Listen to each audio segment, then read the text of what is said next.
warahmatullahi wabarakatuh. Alhamdulillah ala bi'nimatil iman arsala rasulahu nabiyina Muhammad ibn Abdillah wa ila syafa'a ala yaumil qiyamah.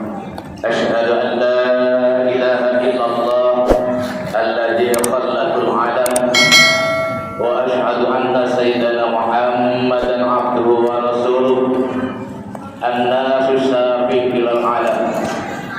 Allahumma salli wa sallim wa barik ala sayyidina Muhammad wa alihi wa ashabihi wa man tabi'ahum bi ihsanin ila yaumiddin, amma ba'd.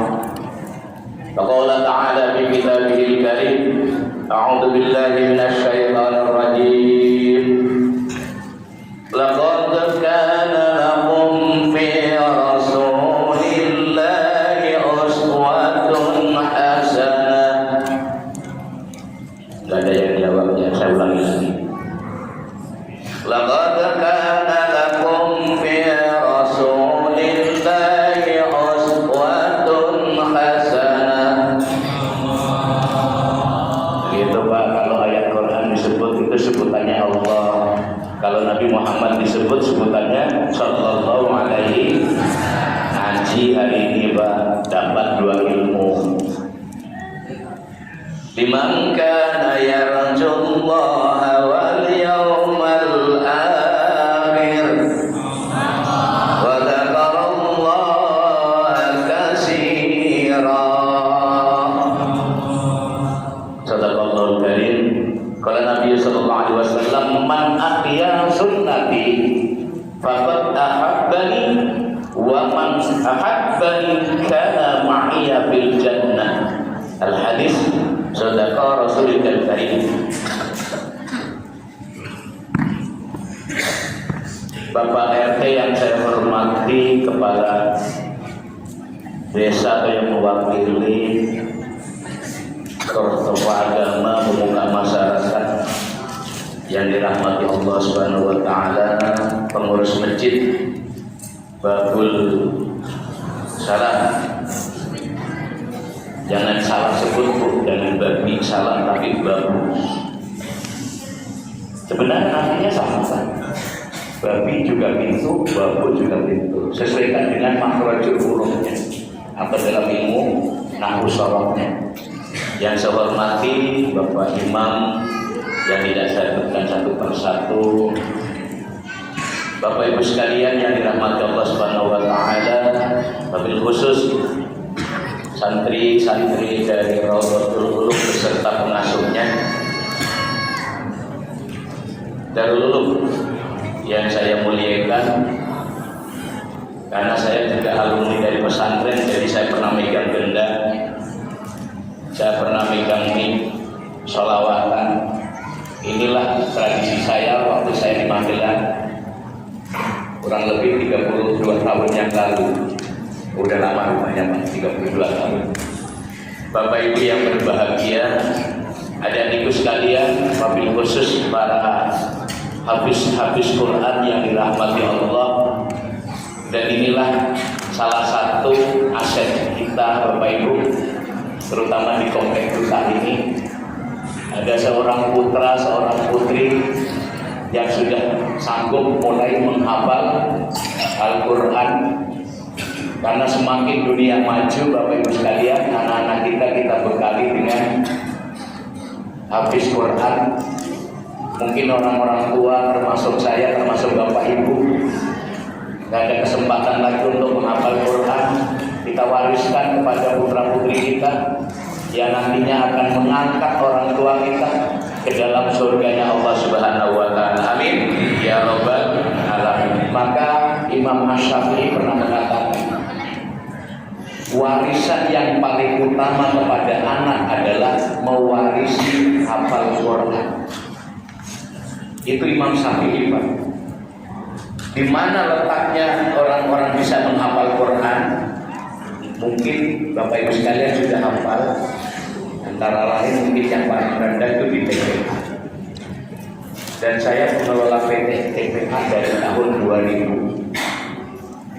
Alhamdulillah sudah menyebar kemana-mana, meskipun saya nggak bisa ngajar TPA lagi sekarang. Yang saya ajar naik kaki. Bapak Ibu, nasihat kita yang kedua mungkin di pesantren, kalau Bapak Ibu punya keinginan menjadikan anak kita soleh dan soleha, ya, insya Allah tempat nomor yang kedua adalah pesantren. Atau yang ketiga minimal, tapi silakan diurutkan sendiri ya, di sekolah-sekolah yang bernuansa agama. Mohon maaf karena saya backgroundnya Kementerian Agama, jadi saya selalu mengarahkan orang tuanya untuk menyekolahkan agama. Kebetulan saya juga mantan guru di MI, kemudian mantan di MTS, mantan di MA, dan sekarang alhamdulillah karena sudah mantan semuanya, saya jadi pengintip. Tahu pengintip Pak?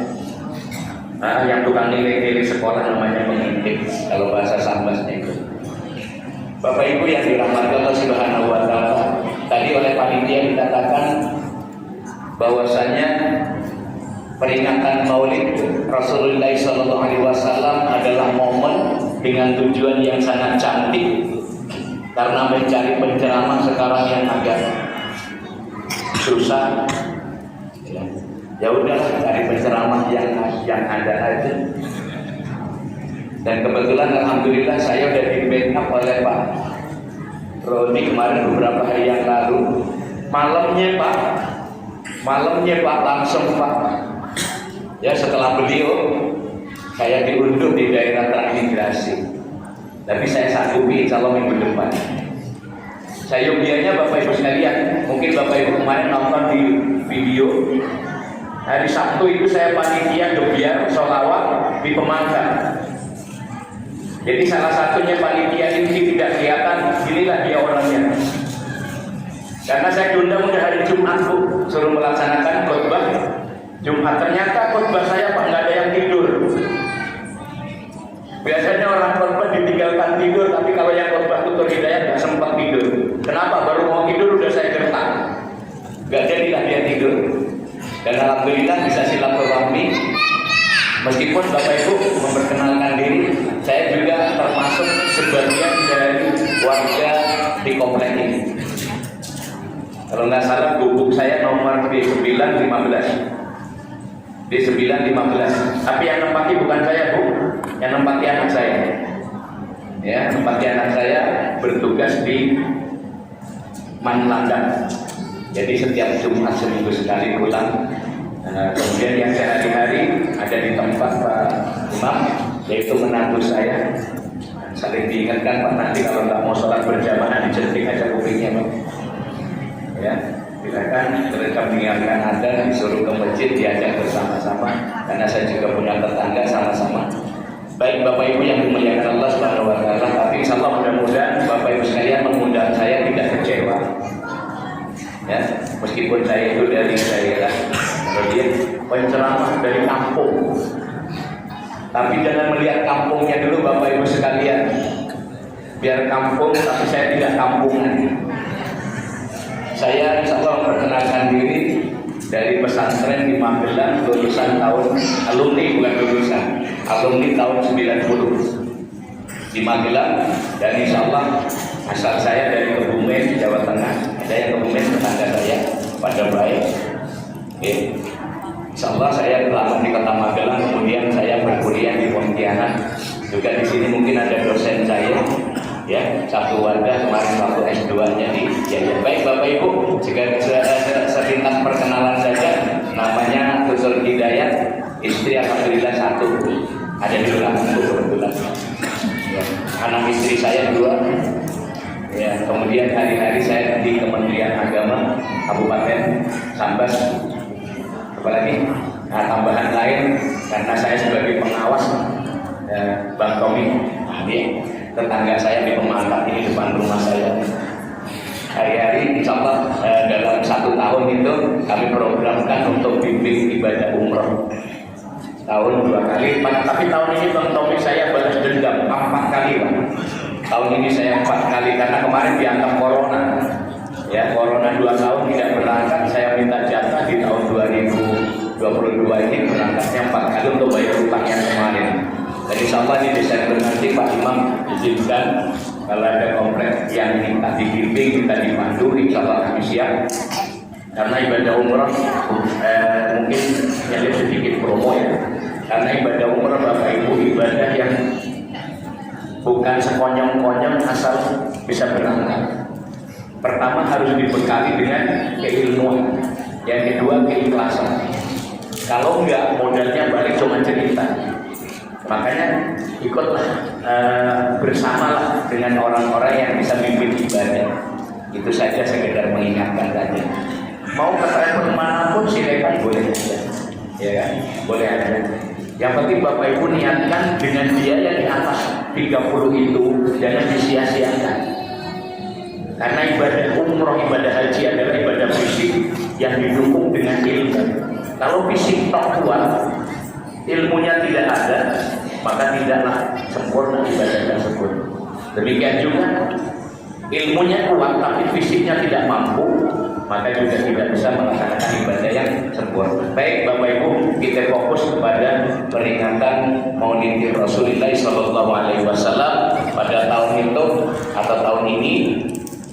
Bahasa Sambas ke bahasa Pontianak campur-campur lah ya, karena saya kelak di Sambas udah Sambasnya udah nggak betul, Jawanya masih masuk. Yang penting paham jalan. Baik hadirin yang dirahmati Allah Subhanahu wa Ta'ala, mukadimah kemarin udah kami sampaikan di khutbah Jumat.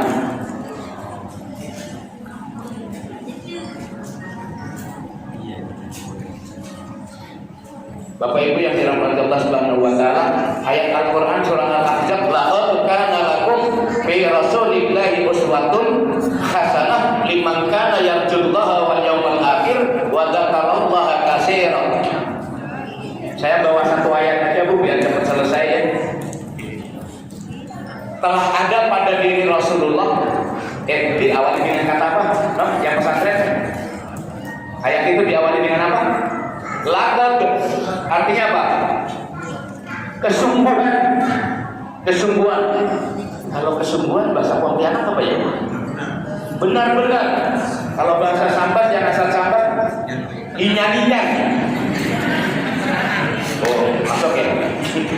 Ya. Sungguh kata Allah Subhanahu wa Ta'ala, telah ada pada diri Rasulullah suri tauladan yang baik. Ya kan? Bagi siapa yang mengharapkan ridho Allah dan rahmatnya di hari kiamat nanti.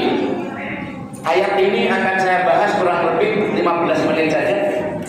Ikan sepat, ikan gabus, makin cepat makin bagus. Saya ceramah Bapak Ibu sekalian nggak pernah kadaluarsa, paling-paling kalau bahasa Sambas sampai lengkap. Hadirin yang dirahmati Allah Subhanahu wa Ta'ala, saya tidak bisa membayangkan andai kata Nabi Muhammad SAW ini tidak lahir di Arab, syukur-syukur bisa lahir di Indonesia. Kalau tidak dilahirkan baginda Muhammad, bumi ini mau jadi apa Pak? Satu, Tutur Hidayat tidak bisa lahir. Bapak Ibu juga nggak bisa lahir. Kenapa? Masa sebelum Rasulullah dilahirkan disebut dengan masa jahil. Jahil itu bahasa Arab. Bahasa Pontianaknya apa? Hah? Itu tafsiran orang Indonesia. Kalau tafsiran Profesor Dr. Hamka bukan itu. Jahiliyah artinya bukan bodoh Pak. Apa? Moralnya yang rusak. Orangnya pintar-pintar Pak, tapi moralnya yang rusak. Pertanyaan saya kemarin di khutbah Jumat, masih ada yang mewarisi ini semua? Kalau bahasa Inggrisnya banyak. Saking banyaknya Bapak Ibu sekalian. Kenapa? Imamnya, akhlaknya, perilakunya tidak mengambil dari Rasulullah, tetapi dari nafsu pribadinya. Jadi pemimpin. Masih ingat dengan ceramahnya Zainuddin? Ya'ti zamanun 'ala nasi imam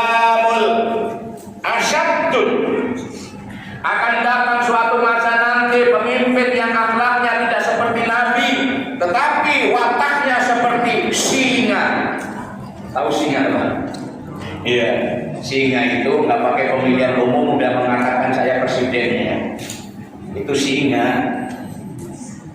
Kemudian al-wazirul kalab, menteri-menterinya nanti adalah jajaran anjing. Masya Allah. Loh, itu hadis Pak, bukan Dr. Hidayat yang ngomong ya, hadis Nabi. Tapi nggak usah saya terjemahkan, nanti Bapak Ibu tersinggung. Paling tidak Bapak Ibu sampaikan ke yang lain gitu ya. Hadirin yang dirahmati Allah Subhanahu wa taala. Jahiliyah yang dilakukan pada zaman Rasulullah adalah terang-terangan. Saya sisihkan dulu yang laki-laki, sekarang yang perempuan dulu. Apa yang terjadi itu saat Rasulullah sebelum dilahirkan? Siapa yang punya anak perempuan malu? Masya Allah. Sedangkan laki-laki perlu perempuan, perempuan perlu laki-laki. Betul? Betul? Sekarang dibunuh perempuan, laki-laki kawin dengan siapa?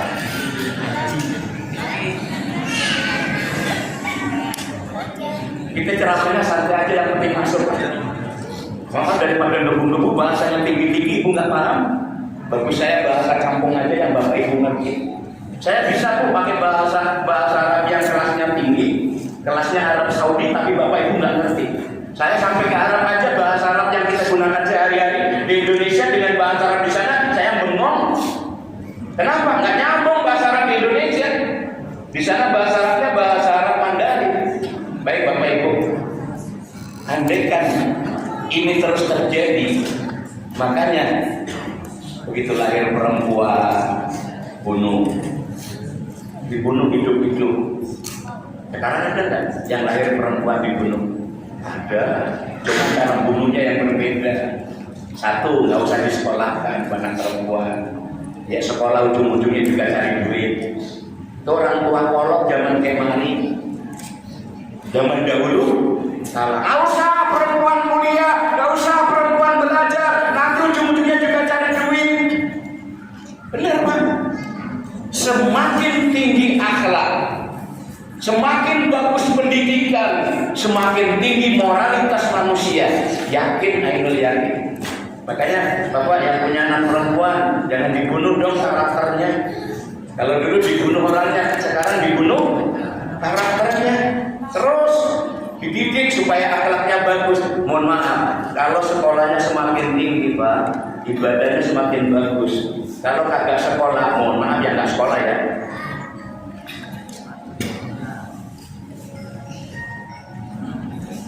Salah seorang punya HP gitu.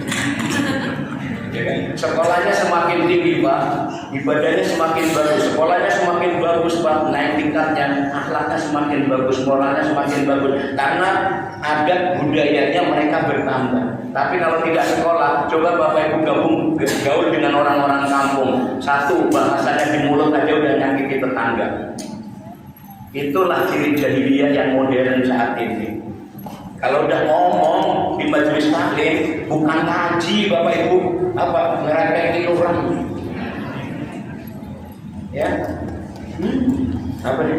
Ya kredit dia kerudungnya bagus-bagus yang kemarin baru kredit. Iya Pak, kata-katain Bapak Ibu.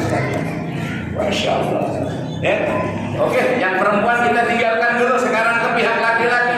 Jahiliyah yang berkembang pada Nabi Musa alaihissalam. Boleh nggak laki-laki hidup? Masya Allah. Zaman Nabi Musa yang dipimpin oleh Raja Fir'aun, orang laki-laki, ibu-ibu yang hamil setiap hari dicek oleh orang Yahudi, orang kafir. Apa itu? Siapa yang melahirkan laki-laki segera kemaskan, buang ke sungai. Contohnya siapa? Nabi Ibrahim alaihi salam. Nabi Ibrahim, Nabi Musa alaihi salam. Tapi nanti sampai kepada Nabi Ibrahim. Iya, Nabi Musa dibuang, dilempar kemana Pak? Laut Merah. Sungai Nil maksudnya ke Laut Merah. Masih Pak sekarang Laut Merahnya? Masih Pak, cuma lautnya nggak merah. Ibu-ibu sering meributkan, Pak Ustaz, ya bawalah saya ke Laut Merah. Udah nggak ada lagi Laut Merah, yang ada Laut Biru. Itu nama sebutannya Laut Merah karena dulu pernah terjadi perang salib antara umat Islam dengan mereka, itu terjadilah peperangan. Itu karena dijelaskan arahnya ke sana. Bapak Ibu yang dirahmati Allah Subhanahu wa taala. Oke, perempuan kagak boleh lahir, laki-laki nggak boleh hidup. Lalu yang boleh hidup yang mana? Ingat umat Nabi Lot? Apa umatnya? Apa? Gara-gara perempuan nggak boleh, laki nggak boleh, lahirlah umat Nabi Lot apa? Bencong. Haji. Pernah aku, saya tidak berdiri lama jadi supaya namanya agak lama hidup lagi. Umat Nabi Lot alaihi salam terukir di dalam surah An-Nuh ayat ke-80 kalau tidak salah. Allah Subhanahu wa taala berfirman yang artinya, ya Rabbi, ya, aku sudah tidak sanggup lagi melihara umatku yang mana mereka sudah mengingkari janjimu. Mereka antar laki kawin dengan laki. Masya Allah. Apa nama laki dengan laki namanya? Sekedar tahu aja, jangan melakukannya. Apa kata Nabi Lot alaihissalam? Turunkan azabmu ya Allah, aku sudah tidak sanggup menghadapi itu semuanya. Maka Bapak Ibu, kalau ada Pak Imam, Pak Ustaz, Pak Kiai berdoa seperti itu, tolong jangan diaminkan. Doa Ustaz, doa Kiai itu sama dengan mirip Rasulullah, makbul sama dengan para nabi. Hati-hati kalau ada Kiai berdoa, kemaksiatan itu terjadi, disuruh menghancurkan satu daerah, usah diaminkan. Kenapa? Mungkin kiainya masih nafsu tinggi, ustadznya masih belum introspeksi. Berarti ini bukan umatnya Nabi Muhammad kalau doanya dadakan. Umat Nabi Muhammad itu doanya halus, hati-hati. Bapak Ibu yang dirahmati Allah Subhanahu wa taala, ya. Apa yang terjadi, Pak? Umat Nabi Lot alaihissalam besok 3 hari setelah Rasulullah alaihissalam berdoa, 3 hari berikutnya terjadilah gempa besar-besaran. Bumi ini, gunung, laut diaduk menjadi satu. Kata waktu itu Pak, belum ada wartawan. Kalau ada wartawan sampai hari ini bisa ditayangkan. Di gunung itu, bumi ini diaduk menjadi satu. Kehidupan manusia sudah tidak ada lagi. Umat Nabi Lot semuanya mati gara-gara ingkar kepada Allah Subhanahu wa taala. Terus makanya Bapak Ibu sekalian, ada yang nyangkul tanah dapat emas, ada yang cangkul tanah dapat perhiasan. Kata orang Pontianak itu harta apa? Harta korun. Jangan diingkari ya, korun kagak punya harta. Itu hartanya Allah Subhanahu wa taala yang dititipkan dengan korun. Konon Raja Korun adalah raja terkaya sedunia. Kunci rumahnya dipikul orang 3 Bu. Nggak kuat Bu. Jadi kayak apa kayaknya? Duitnya seperti apa ya? Kunci rumahnya dari orang 3 nggak kuat Pak. Ada nggak orang duta yang punya kunci kayak Korun? Ya, kalau ada deketik supaya masjidnya ini dipercantik lagi. Subhanallah. Bapak Ibu yang dirahmati Allah Subhanahu wa taala. Itu yang pertama ya, muqaddimah asalnya, asal muasal. Maka Rasulullah sallallahu alaihi wasallam dilahirkan sangatlah bersyukur, alhamdulillah. Untuk apa Nabi Muhammad dilahirkan? Innama bu'istu liutammima makarimal akhlaq. Nabi Muhammad diutus tidak lain adalah untuk memperbaiki akhlak. Ayo, akhlak bahasa pesantrennya apa? Ada, ya? Bahasa Pontianak apa? Apa? Yang paling gampang loh Pak. Akhlak itu bahasa Arab sih Pak. Ya udah, budi pekerti pun boleh lah. Ayo bahasa Jawa. Apa Pak? Toto kromo masuk. Silakan Pak. Jadi sambil belajar bahasa yang lain. Bu apa Bu? Kelakuan. Ayo masuk lagi Pak. Silakan dibahas semuanya ini karena ini semuanya Bapak Ibu yang tiap hari menghadapi. Ada kelakuan anak, ada kelakuan istri, ada perangai santri, ada budi pekerti dan lain sebagainya. Ada satu lagi Bu, saya dapatkan itu unggah-ungguh. Unggah-ungguh kan bahasa Jawa ya, tapi harus Pak di pesantren jadi budaya itu Pak. Bahasa unggah-ungguh. Makanya anak-anak pesantren itu tradisinya itu cantik-cantik karena unggah-ungguhnya bagus.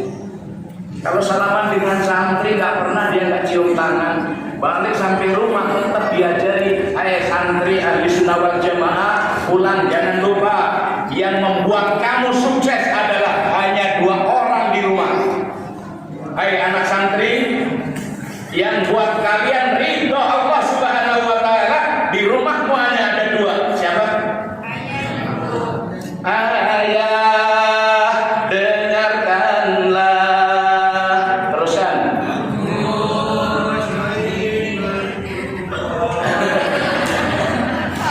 Makanya saya paling gerem Pak, saya paling tidak suka Pak kalau anak pertama melawan ibu.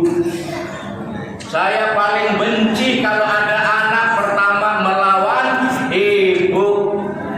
Berarti dia sudah mengingkari taatnya Rasulullah kepada sang ibu. Naudzubillah min. Yang kedua, ibu ya, ayah dan ibu. Ingat anak-anak pesantren, sebagus apapun kopiahmu, mantap apapun surbanmu, lo masih durhaka dengan kedua orang tua, santri gagal. Keras saya terlalu mulai. Tadi masih lembut ya, ini udah mulai panas nih Pak. Tapi insya Allah ini selesai semuanya. Amin ya Rabbal. Saya bisa ngomong kita usulnya saya dari pesantren. Kalau dari pesantren balik ke duta bandara, kemudian cium tangan dengan Pak Imam, dengan Pak pengurus masjid, bid'ah. Wah, hati-hati nih Pak, hati-hati. Makanya saya paling tidak senang kalau ada penceramah selalu ngomong bid'ah, bid'ah, bid'ah. Saya ngerti dengan bid'ah. Bid'atun dolalatun binar. Tapi dibuka dulu kitabnya Imam Asy-Syafi'i, jangan kitabnya Hambali tok. Saya punya banyak kitab, punya pedomannya. Oke lah, di situ kita tidak bicara masalah bid'ah. Nah, yang penting orang bisa masuk ke dalam masjid. Jamaah yang dimuliakan Allah Subhanahu wa taala. Ini dari proses Rasulullah dilahirkan. Kemudian pada masa jahiliyah itu terus berlanjut. Maka sekarang yang perlu kita antisipasi adalah jangan ada jahiliyah yang diwariskan kepada generasi kita, kepada bangsa kita. Bapak Ibu, saat Nabi Muhammad dilahirkan, tepatnya di belakang pintu 25, waktu keluar Bapak Sa'i, ya Bu ya, belok ke kiri sedikit. Disitulah tempat Nabi Muhammad dilahir, di puncak gunung. Mungkin Pak Haji kemarin udah ke sana. Setiap jamaah berangkat saya kenalkan di sana Bapak Ibu. Di sana saya berfoto bersama. Sekarang udah jadi apa? Perpus makanan. Ya, saya bawa ke sana. Ayo kita baca sholawat Nabi di sana. Saya dengarkan baca sholawat Nabi, mengenang tempat kelahiran baginda Muhammad Sallallahu Alaihi Wasallam. Sallallahu ala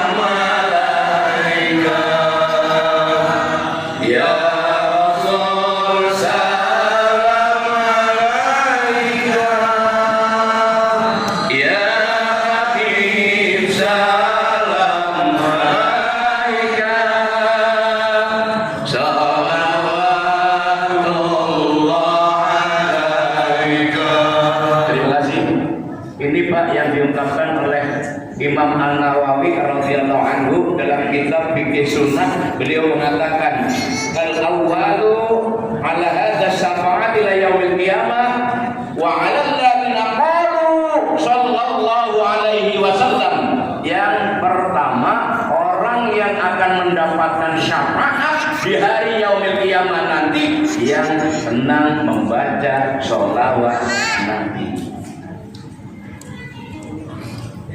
Maka jangan sia-siakan Pak, sholawat Nabi itu makbul doanya. Di antara ungkapan Ibnu Abbas radhiyallahu anhu, awwalu ma yaj'aluna aulad, ya, salah satu alat bagaimana doa membentuk anak yang soleh adalah diawali dengan membaca sholawat. Saya punya bukunya Pak, bukunya Ibnu Abbas, bagaimana membentuk anak yang soleh umur 4 bulan Bu, yang ada dalam kandungan anak saya. Asal jangan lupa umur 4 bulan sampai dengan 7 bulan tiuplah dengan bacaan sholawat Nabi ke dalam perut yang mengandung. Insya Allah jadi anak yang soleh dan soleha karena syafaat sholawat bebas Pak. Malah orang sambas Pak kalau baca sholawat malah jadi orang kaya, terutama tiap hari Minggu. Apa itu? Nyerahkan. Malaika ya, kan malaika ya, maka jadi orang kaya terus Pak. Bener Pak, dan baca sholawat ini. Dan itu cara Imam Ibnu Abbas mengatakan bagaimana membentuk anak yang soleh dan soleha yang ada dalam kandungan itu ketika berumur 4 bulan sampai dengan 7 bulan banyakilah sholawat. Terus kalau udah berumur 7 bulan ngapain Bu? Bacalah surat At-Taubah. Iya Pak, ini membentuk anak yang soleh Pak, insya Allah.